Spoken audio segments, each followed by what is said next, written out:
Muy bien, buenas noches. Bienvenido, Guillermo.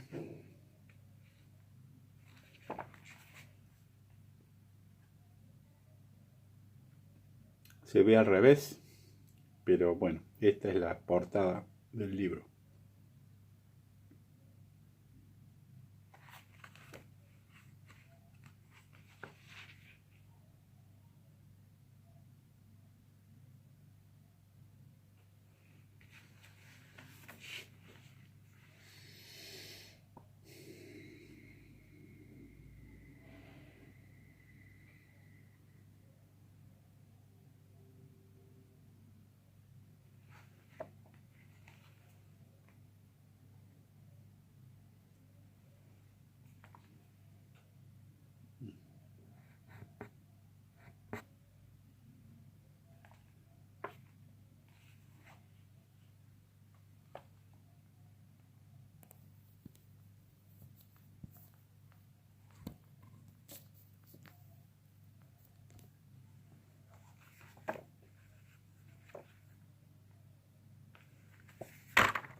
Muy bien, espero que estén bien. Mientras esperamos que se una alguien más, les comento, aquí en Paraguay está haciendo frío. No frío helado, pero frío para lo que estamos acostumbrados. Hacía 17, 16 grados y mañana parece que va a haber 12 grados, lo cual es muy raro aquí en Paraguay. Así que alguna gente está prendiendo ya estufas, hogares. Ya andamos abrigados porque acá es una temperatura alta siempre. Buenas noches, bienvenida Rocío. Rocío creo que es amiga de Guillermo, ¿no? Fue invitada por Guillermo, bienvenida. Muy bien. Así que desde una fresca, casi fría Asunción, transmitimos desde nuestro pequeño templo Puerta Abierta.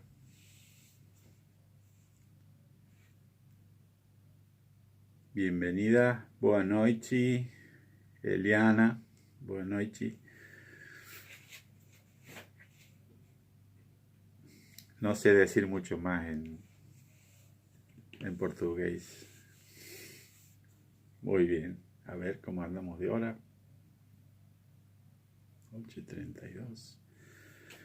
Y estamos siguiendo este ciclo, llamémosle, de lecturas y comentarios los días martes sobre los fundamentos, los básicos del budismo, las bases del budismo. Y en particular estamos siguiendo este librito, Lotus Seeds, que quiere decir semillas de loto, la esencia del budismo de Nichiren. El budismo de Nichiren es una tradición que se especializa en el Sutra del Loto. Es una de las escuelas del Sutra del Loto, junto con la escuela Tendai y Tiantai, originalmente en China.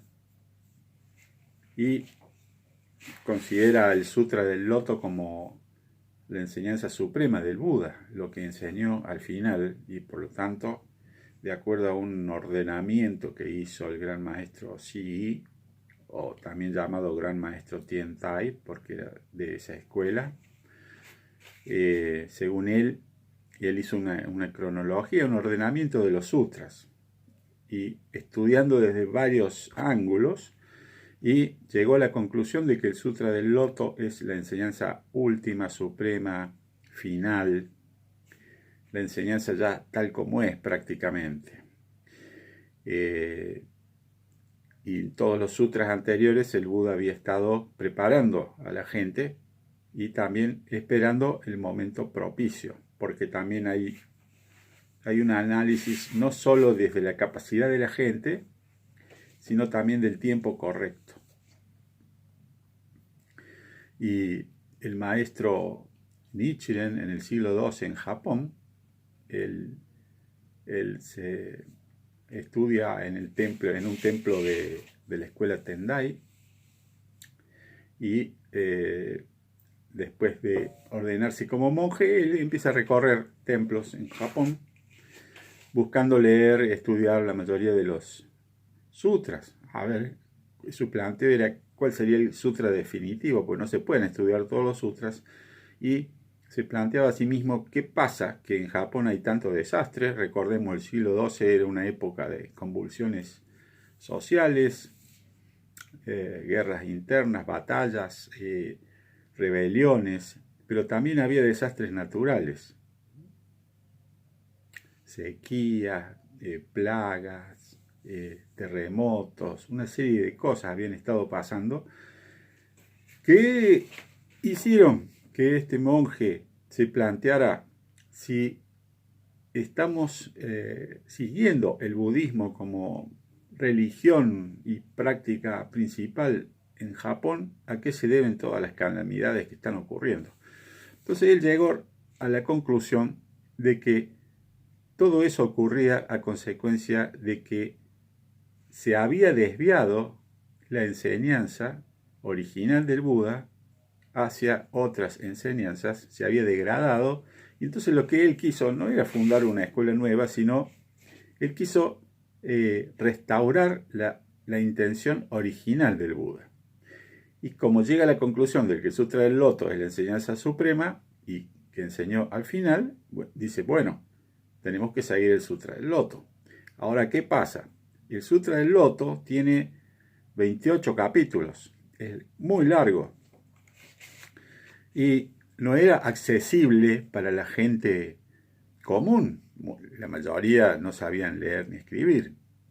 Entonces, eso hacía que el acceso estuviera limitado solamente a los eruditos, a los monjes que tenían tiempo de dedicarse para eso.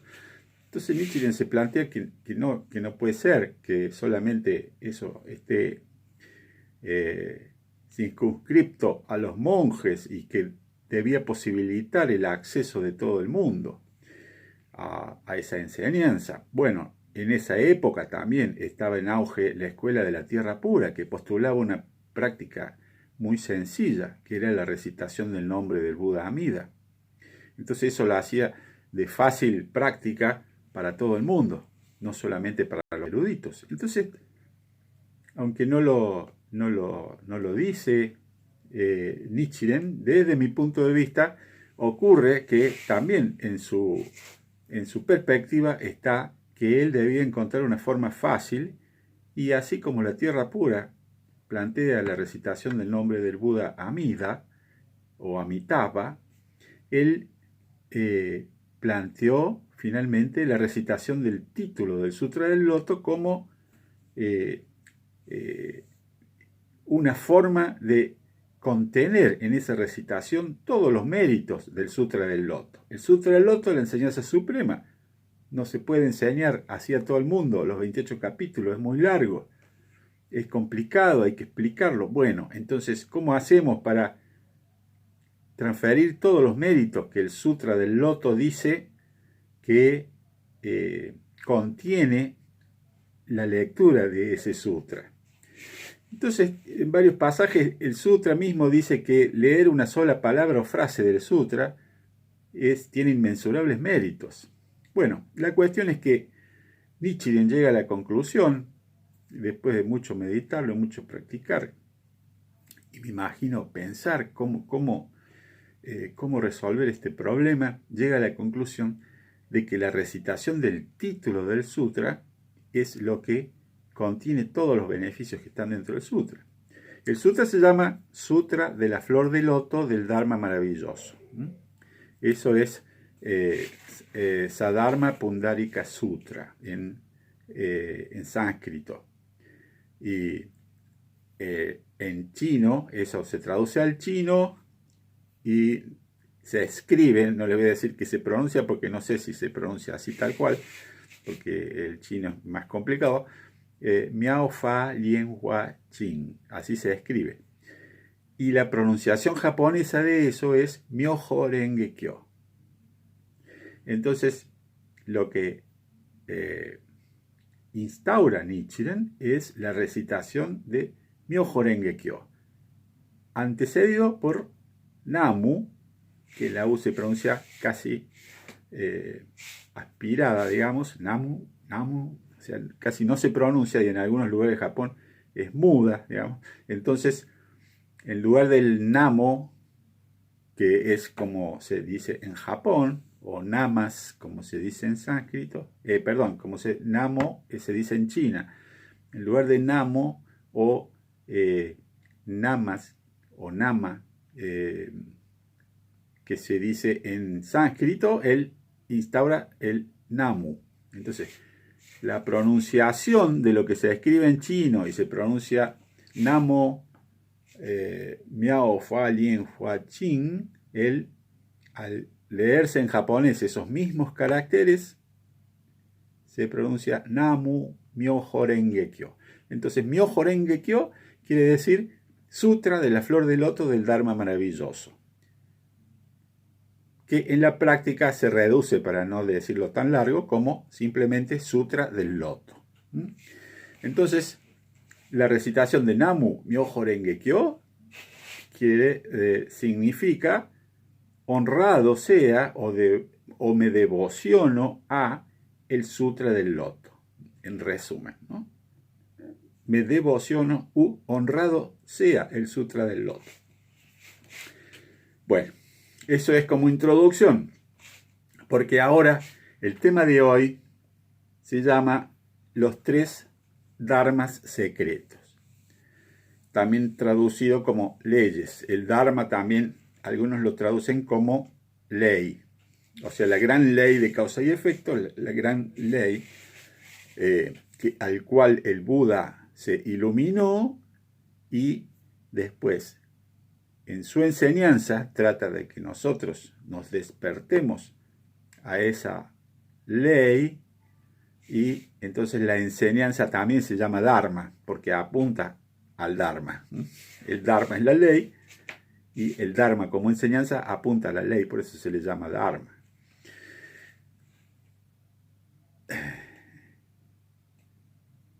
Sí, bueno, Eliana está volviendo para su casa. Bueno, no hay problema, no hay problema. Cada uno acomódese. Después de esto va a ser grabado y yo lo subo a YouTube y después comparto el link.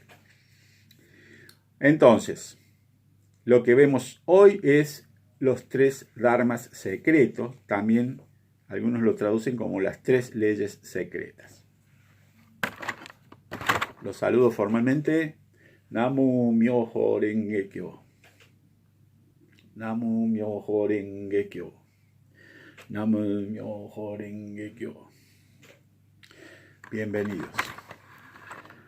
Entonces vamos a empezar. Hoy vamos a ver la introducción y en sucesivos martes. Buenas noches, Silvia, bienvenida. Sí, Rocío. Dharma se suele traducir como ley también, pero hay que tener en cuenta que no es una ley de tipo jurídica, sino es como una ley así, como si fuera una ley física. No es una ley física, pero funciona como una ley física. Así, o sea que es más parecido a lo que sería la gravedad que a una ley judicial o jurídica. ¿Está? Bueno. No, justamente esa es la gran diferencia. Una ley divina sería una ley jurídica fijada por un Dios supremo, o que sería el juez.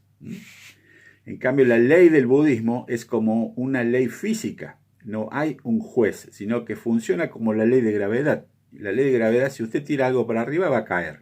O sea, todo lo que usted suelta se cae hacia el centro del planeta, ¿no? Esa es la ley de gravedad. Ahí no hay por qué. Usted no puede decir, cuando usted tira algo para arriba, ¿por qué cae? O sea, en el sentido de que no es ni un castigo, ni una penalidad, ni alguien puede disculpar a algo para que no caiga. ¿Está? No hay un juez que determine que algo cae o no cae. Cae porque todo lo que se suelta cae. Entonces, la ley del budismo es de la misma manera, no es una ley jurídica, es como una ley física. No es, pero es como si fuera, funciona como si fuera una ley física. Simplemente, cuando uno piensa, dice o hace algo con una cierta intención, eso genera un efecto en nuestras vidas. Pero eso no es a consecuencia de que un juez determine ese efecto, sino que funciona igual que la ley de gravedad. Es acción y reacción, es causa y efecto.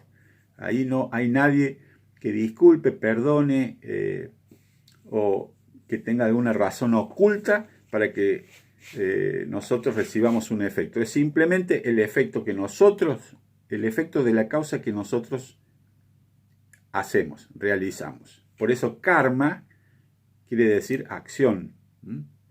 Karma quiere decir acción. ¿Qué tipo de acción? Las acciones con intención. Si uno hace una acción inintencional, no genera karma. ¿Está?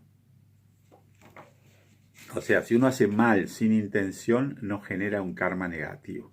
A eso voy. Más o menos así funciona. Entonces, bueno, eso respecto a la ley.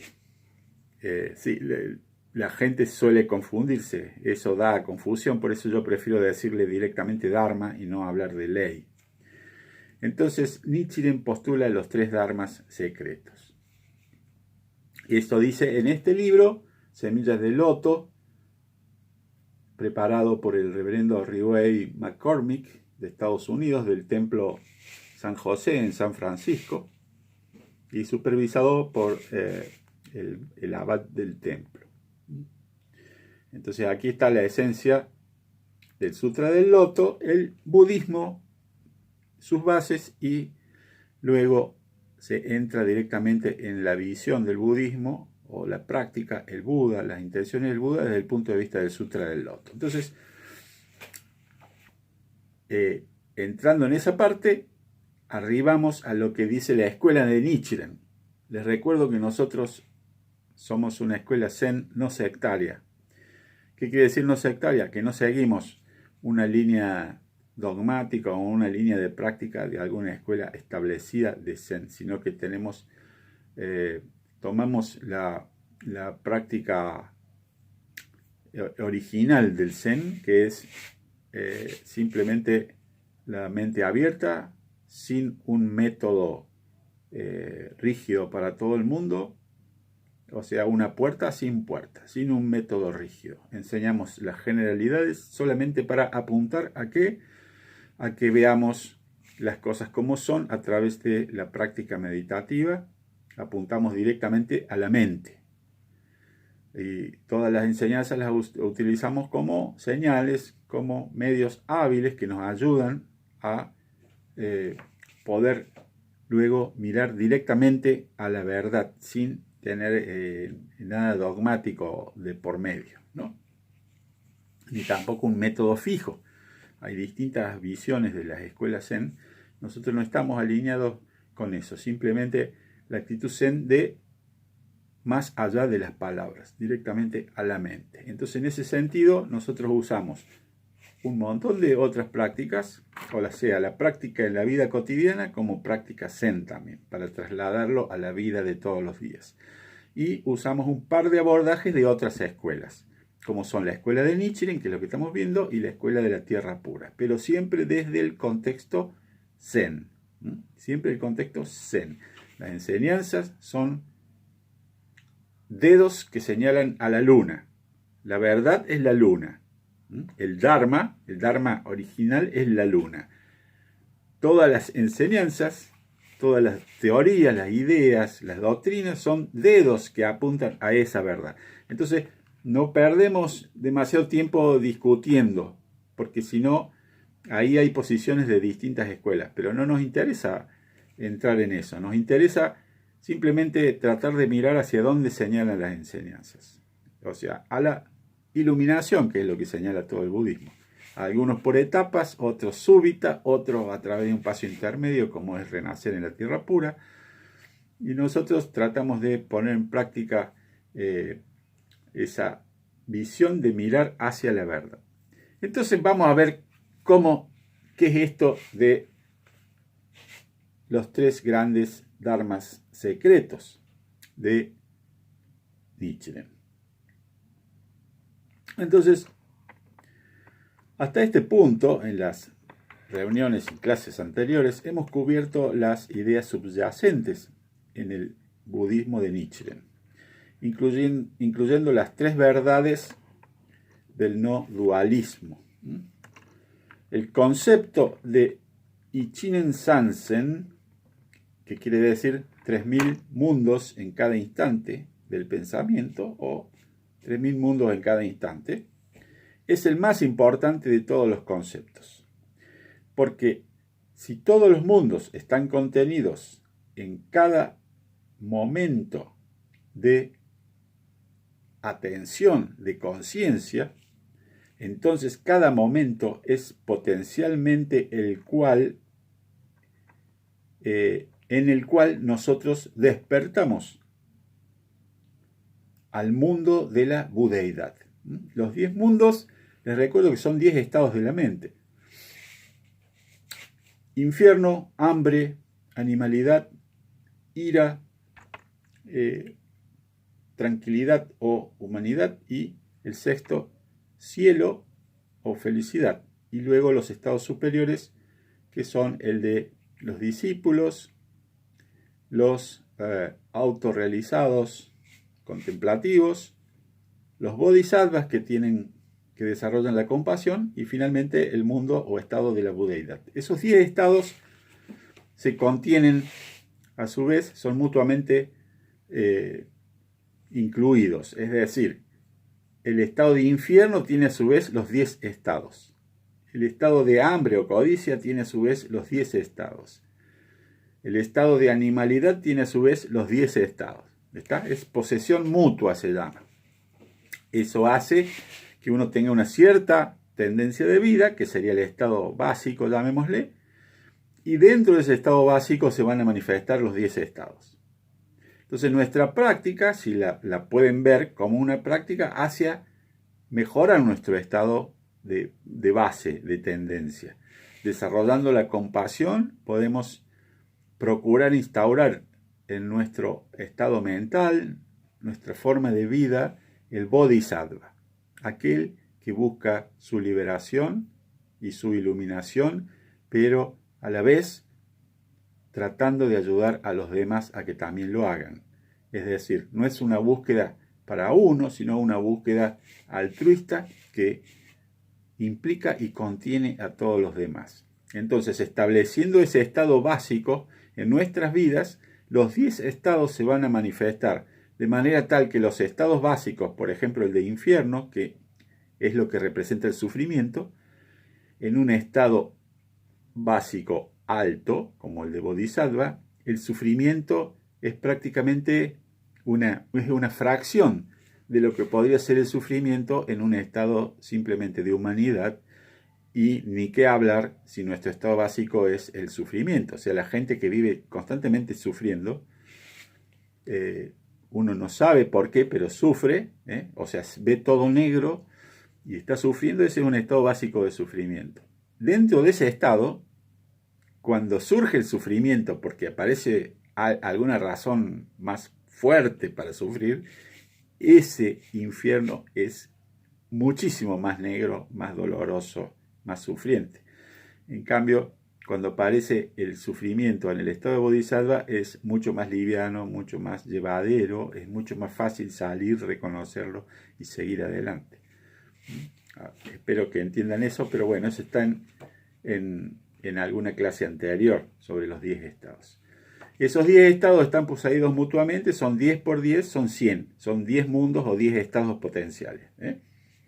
Infierno, infierno, infierno, hambre, infierno, animalidad, ¿no es cierto? Y así con cada uno da por resultado 100, es 10 por 10, 100. Y a su vez están los 10 factores de la vida, que ahí vimos en una clase anterior, los 10 factores de la vida son cómo es la vida, es apariencia, naturaleza, entidad, poder o potencia, influencia, causa interna, causa externa o condición, efecto latente o efecto manifiesto o recompensa, y finalmente igualdad de todos, porque no pueden existir por separados. Igualdad quiere decir que hay una unidad, hay una interexistencia, una interrelación de los 10. Entonces teníamos 10 mundos por 10 mundos, 100 por los 10 factores son 1000. Y luego vienen los 3 ámbitos de la existencia. Les digo todo esto, pero esto está en clases anteriores, simplemente para refrescarles. No se preocupen, no se hagan lío. Es una explicación rápida para ver de qué se trata los 3000 mundos o 3000 estados. Dijimos, entonces 1000. Y ahora lo multiplicamos por 3, por las 3 posibilidades de los 3 ámbitos, que es el ámbito de la vida de uno solo, el ámbito de todos los seres vivientes y el ámbito del medio ambiente en el cual los seres vivientes están. Son los 3 ámbitos de la existencia. Entonces teníamos 1000 por 3 son 3000. Entonces la combinación de esos 3000 o las posibilidades de esos son 3000 posibilidades que se pueden producir en cada instante del pensamiento. Entonces, como son 3000 posibilidades que pueden estar en cada instante del pensamiento, eso hace que sea posible que nosotros manifestemos la posibilidad del mundo o estado mental de budeidad, el estado de despertar, el estado de Buda. Esa es la explicación de cómo esta doctrina o esta teoría hace que explique el por qué nosotros podemos manifestar o podemos alcanzar la budeidad. Muy bien. Entonces, este concepto de Ichinen Sansen o 3000 mundos en cada instante es el más importante, porque todos los mundos están contenidos en cada momento individual de conciencia. Entonces, cada momento es potencialmente uno en el cual nosotros podemos despertar al mundo de la budeidad.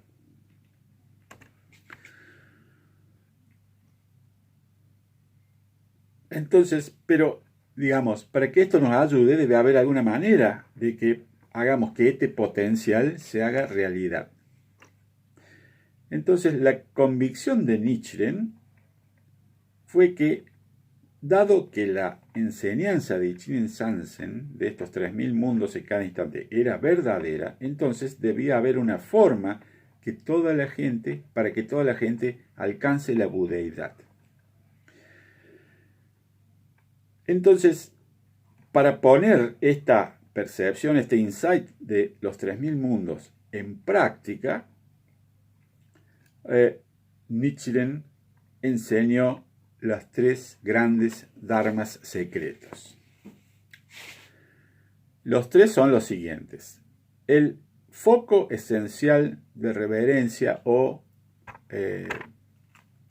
práctica o atención, que es el Gohonzon. Gohonzon quiere decir, es foco, objeto de veneración, es Honzon, y Go es gran, es un prefijo, digamos, de respeto y de grandeza. Entonces el Gohonzon, el gran objeto de veneración, es el foco de atención en la práctica.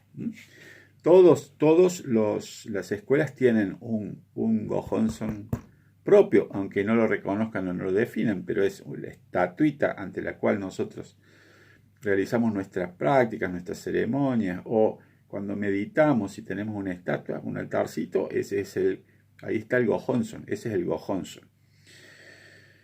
Es el foco esencial de reverencia o veneración o dedicación de atención. Luego es el O-Daimoku. Daimoku es título del Sutra del Loto. Moku es título, Dai es grande y O es también algo que todavía agranda más, enaltece más, hace referencia a que es algo muy como sagrado, importante. Entonces es el gran título, el foco de devoción, el Gohonzon, y luego la recitación del título del Sutra del Loto, y finalmente el Kaidan, que es la plataforma de los preceptos. Es donde uno recibe y abraza los preceptos, que son las normas de conducta del budismo. Entonces, una comprensión clara de las tres grandes dharmas secretas, o dharmas secretos, nos permitirá comprender y poner en práctica el verdadero espíritu de todas las enseñanzas del Buda. Esto es lo que postula Nichiren. Este principio unifica todas las enseñanzas y revela la verdadera intención del Sutra del Loto, de una forma simple y accesible para toda la gente. Volvemos a recordar, una forma simple y accesible para el campesino, para el artesano, para la persona común que tiene que pasarse su vida trabajando, sosteniendo a su familia, cuidando a sus hijos, en fin, que no es el erudito o el monje que se mete en un templo y tiene todo el tiempo del mundo para dedicarse a eso. Entonces, esto pone de forma accesible para esa gente.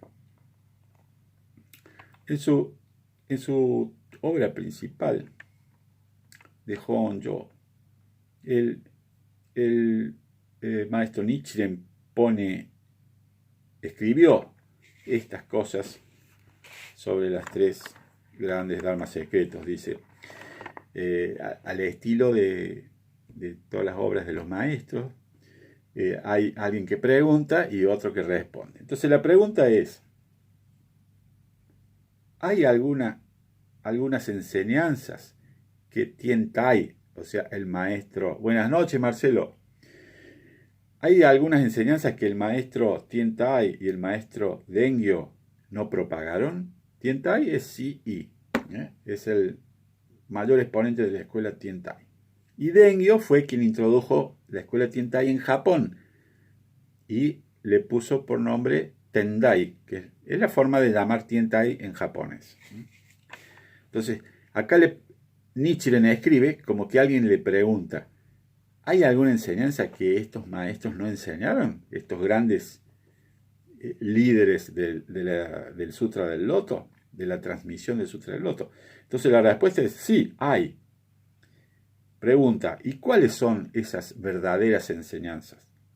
La respuesta es, hay tres. Estas son las que el Buda nos transmitió, nos heredó a aquellos que vivimos en la última era del Dharma. Les recuerdo, la era de Mapo, la era del Dharma. Es la tercera era donde empieza a declinar el Dharma y es cada vez más difícil practicar. Razón por la cual también es muy importante encontrar una forma sencilla de práctica.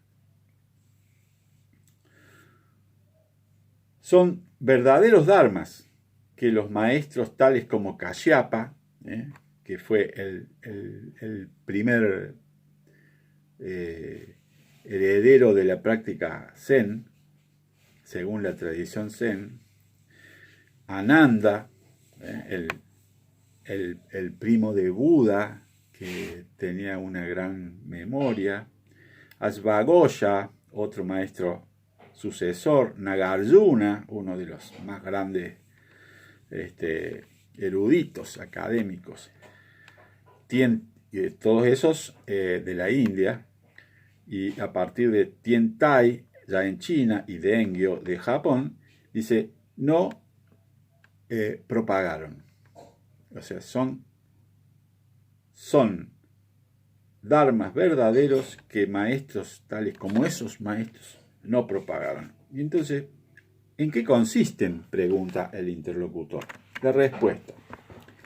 La primera es el foco de devoción, lo que ya dijimos, el Gohonzon. Toda la gente en Japón, así como el resto del mundo, debería reverenciar al Buda Shakyamuni revelado en la sección esencial del Sutra del Loto, como foco de devoción.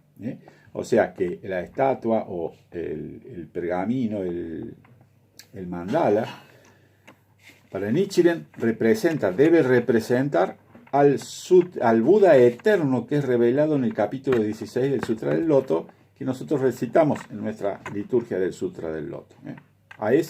Referencia a ese Buda, a ese concepto de Buda. Un Buda eterno porque no hace referencia solo al ser humano Buda que se iluminó, digamos que se fue del palacio, se hizo asceta, practicó, se iluminó y después enseñó entre 45 y 50 años y después se murió. No hace referencia a él solamente, sino al concepto del cuerpo del Dharma del Buda, que es el concepto de la budeidad desde el eterno pasado. Entonces,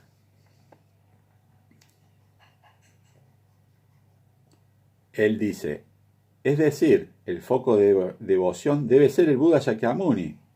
Y él agrega, el Buda muchos tesoros en la Torre de los Tesoros o Estupa de los Tesoros, que es una ceremonia que aparece en el Sutra del Loto, donde viene el Buda muchos tesoros, es un Buda que hizo el juramento de que cuando un Buda enseñe el Sutra del Loto, él va a aparecer para testificar que esa enseñanza es la enseñanza suprema. Entonces, es todo simbólico, ¿no?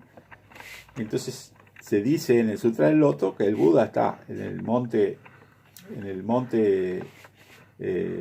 del buitre sagrado o águila sagrada, depende de las traducciones, en la India, donde él solía decir sus sermones, sus enseñanzas, sus discursos. Dice que él estaba ahí, empieza a hablar del Sutra del Loto, entonces aparece una torre de los tesoros con dentro de ella el Buda Tajo, que viene a testificar. El Buda muchos tesoros. Los otros Budas, además de esos dos Budas, los otros Budas que estaban parados fuera de la estupa, fuera de la torre de los tesoros, y los 4 bodhisattvas, los 4 líderes de los bodhisattvas de la tierra, tales como prácticas superiores, era el nombre de ese bodhisattva, deben ser sus asistentes o sus acompañantes. Es decir, eso debe ser el foco de devoción. El Buda Shakyamuni, el Buda eterno Shakyamuni, el Buda muchos tesoros, los 4 líderes de los bodhisattvas de la tierra y todos los otros bodhisattvas que presenciaron la revelación del Sutra del Loto. Esa es lo que representaría el foco de devoción. Es lo que representa el mandala Gohonzon que usan las escuelas de Nietzsche y que nosotros también tenemos. La segunda gran ley, capítulo 16, Guillermo. O sea, la Torre de los Tesoros, no recuerdo el número de capítulo, pero el Buda Eterno es el del capítulo 16. Después me fijo, ahí tengo el Sutra del Loto. Bueno, la segunda ley o segundo Dharma secreto es la plataforma de los preceptos, basada en la doctrina de la sección esencial del Sutra del Loto. El Sutra del Loto tiene 28 capítulos, los primeros 14 son la enseñanza preparatoria o teórica, y los segundos 14 son la enseñanza esencial o definitiva. Entonces, el segundo Dharma secreto es la plataforma de preceptos basada en la doctrina de la sección esencial. Y el tercer Dharma secreto es el gran título del Sutra del Loto. Toda la gente en Japón, China, estoy leyendo lo que escribió Nichiren en el año 1200 y algo. El tercero es el gran título del Sutra del Loto. Toda la gente en Japón, China y todos en todo el mundo, sin importar que sean sabios o tontos, deben recitar Namu Myoho Renge Kyo. Esforzadamente, concentrados, olvidando todo lo demás, cualquier otra cosa. Esto no ha sido propagado en el mundo todavía. En todos los años, desde la extinción del Buda, el Parinirvana, acá se refiere al Buda histórico, nunca nadie cantó esto. O sea, nunca nadie asumió esta práctica de cantar, aunque sí, históricamente hay registros de que se ha recitado antes de Nichiren, pero nunca se tomó como una práctica así focalizada.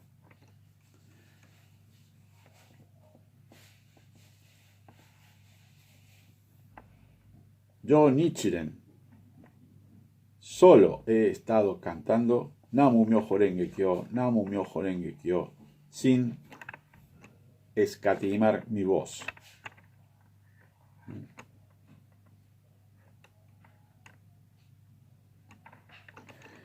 Entonces continúa el comentario del reverendo Riwei. Nichiren Shonin creyó que estos tres principios permitirían a toda la gente realizar la verdad de Ichinen Sansen, la verdad de los 3000 mundos en cada instante, para ellos mismos y llegar completamente a la iluminación. Por esta razón, Nichiren creyó que él había sobrepasado o superado a todas las formas previas de budismo al presentar una forma de enseñanza y práctica que era no solo accesible, sino que tenía el suficiente poder para permitir que toda la gente realizara completamente la verdad de las enseñanzas del Buda por sí mismos. Como él escribió en una carta que dice así: hay dos formas de observar Ichinen Sansen, los 3000 mundos en cada instante del pensamiento. Una es en términos de principio, la segunda es en términos de los fenómenos reales, actuales. En el tiempo de Tiantai y Dengyo, y así, y otros, dice, esto fue observado en principio. Ahora es observado en los fenómenos reales. Dado que la última forma de contemplación es superior, las grandes dificultades que lo acompañan también son superiores. El inicial es el Ichinen Sansen, los 3000 mundos, de la enseñanza provisional del Sutra del Loto. Y la última es Ichinen Sansen de la enseñanza original del Sutra del Loto. Ellas son tan diferentes como el cielo y la tierra. Y en el momento de la muerte, usted debe mantener esto en mente. No debe olvidarse, tan importante es esto. Entonces, bueno, hoy este es cortito. En los próximos martes iremos viendo cada una de estas tres grandes dharmas secretos. Se me juntan, se me confunden los géneros, porque dharma es enseñanza, entonces a algunos le dicen la dharma. Yo usualmente digo el dharma, pero cuando digo las tres grandes me acuerdo de las leyes secretas, entonces por eso se me mezclan. Pero bueno, cada uno de los tres dharmas secretos vamos a ir viéndolos en próximos martes. Ahora, si tienen alguna pregunta, si no se han mareado mucho, con gusto les voy a responder. Es interesante porque después Nichiren también elabora más y vemos cómo también esto cómo se relaciona con con los tres tesoros, las tres joyas en las cuales los budistas tomamos refugio, ¿no? Pero bueno, recordar entonces que los tres dharmas secretos, los tres grandes dharmas secretos que revela Nichiren son entonces el foco de devoción o Gohonson,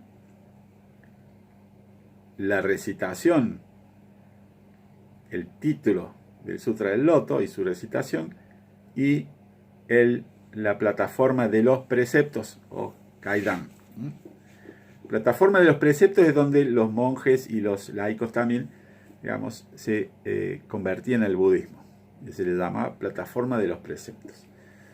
La novedad con Nichiren es que, siguiendo también el planteo del gran maestro Dengyo, él va a postular que el lugar donde un creyente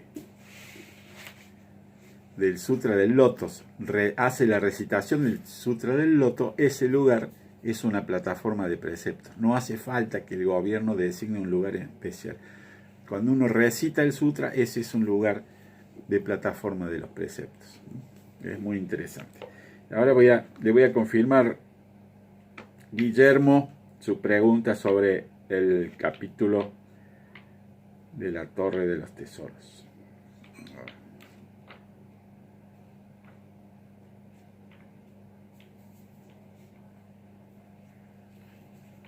Usted me dijo si era el 11. A ver, me voy a fijar. Sí, acá está, habla de la Torre de los Tesoros. Sí. Sí, ese es el capítulo 11, está bien.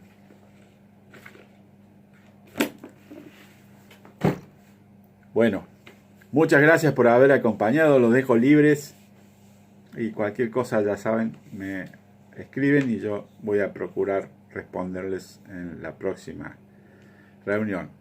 Hemos ido avanzando y son temas que yo me imagino para alguien que no ha participado antes es difícil de digerir, es un poco complicado porque hace referencia a muchas cosas que ya vimos antes, pero bueno, espero de alguna manera haberles explicado. No se preocupen que no se acuerden, porque eso lo van a poder encontrar en los otros videos anteriores.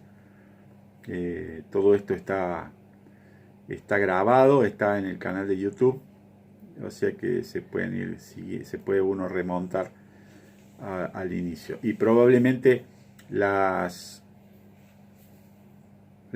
charlas iniciales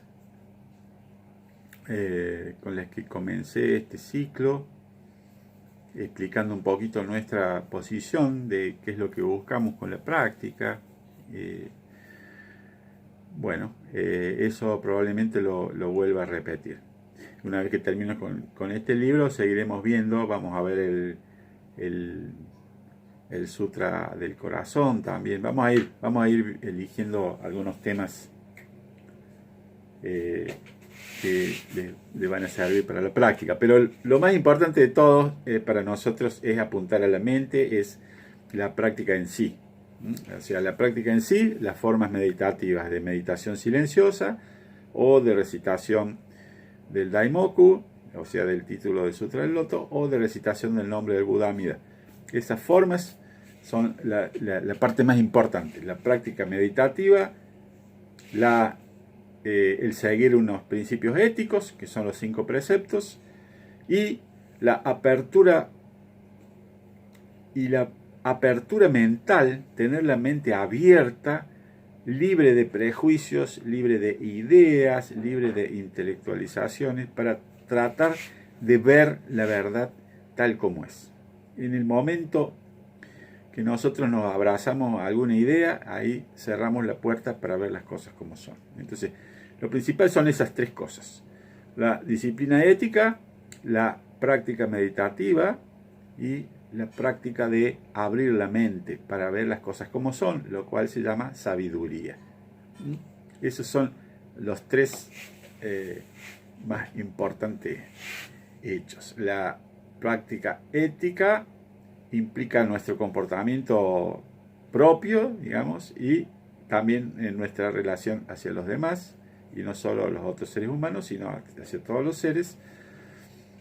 Luego la práctica meditativa, samadhi, es la práctica para tranquilizar la mente, y prajna o prajna es la práctica de tener esa actitud de mente abierta, libre de prejuicios, libre de ideas, libre de estar intelectualizando todo, de manera tal que podamos ver las cosas como son. Muchas gracias. Marcelo, bienvenido también. Y está bien, sí, tiene los videos para adentrarse más, si les da curiosidad intelectual, me parece muy bien. Siempre la parte teórica es importante para tener algún fundamento, pero no se mareen estudiando, porque si no se distraen de lo que es lo más importante, que es la práctica en sí.